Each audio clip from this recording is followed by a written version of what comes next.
देशपांडे पीआयने खोटा गुन्हा का दाखल केला हे तर बिंग मला अजून उघडायचं आहे. म्हणून मी म्हणतो की मी 10%च बोलतोय. त्या गवसने जर गुन्हेगार असेल तर पोलीस कारवाई करतील, पण पोलीस कारवाई करत असताना जर खोटे गुन्हे दाखल करत असतील तर त्याचा पुणेकर म्हणून किंवा एक भारतीय नागरिक म्हणून जर चुकीचं चाललं असेल, मी लोकप्रतिनिधी होतो तर मी विचारणं माझा अधिकार आहे. आणि मी देशपांडे साहेबांना 10 वेळा फोन केला, पण तो बाबा मला काही वेळ देत नाही.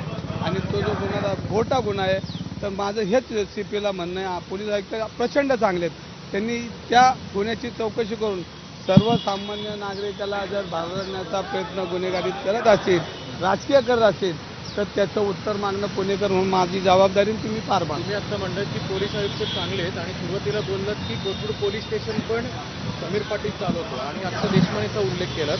कोथरूड पोलीस ठाण्याचे वरिष्ठ निरीक्षक आहेत देशमाने, त्यांचा काय काय रोल आहे? ह्याच्यामध्ये तो जो आता तुम्ही गवसने नावाच्या व्यक्तीचा त्याचाच खोटा गुन्हा दाखल केला आहे. आणि असे गुन्हे दाखल करताना गुन्हेगार टोळ्यांना कसं पोषक वातावरण करता येईल, त्यांच्यासाठी पोलीस चौकीमध्ये मॅनेजमेंट कशी करता येईल, हे सगळं काम समीर पाटील करतो. हे सगळं सगळ्यांच्या लक्षात आलं. आता ते मला म्हणले पुरावे मागा, तर पोलीस चौकीत जाऊन पुरावे देतात का की हा चौकीत आला हे केलं? तर हे काही सत्य आहे, अर्ध सत्य ना खरं सत्य आहे. आणि ते सत्य भविष्यात उघडं येईल. आता त्याला राजकीय कवच आहे, त्यामुळे तो वाचलेला आहे. ज्या दिवशी राजकीय कवच बाजूला जाईल त्या दिवशी सगळं सत्य बाहेर पडेल.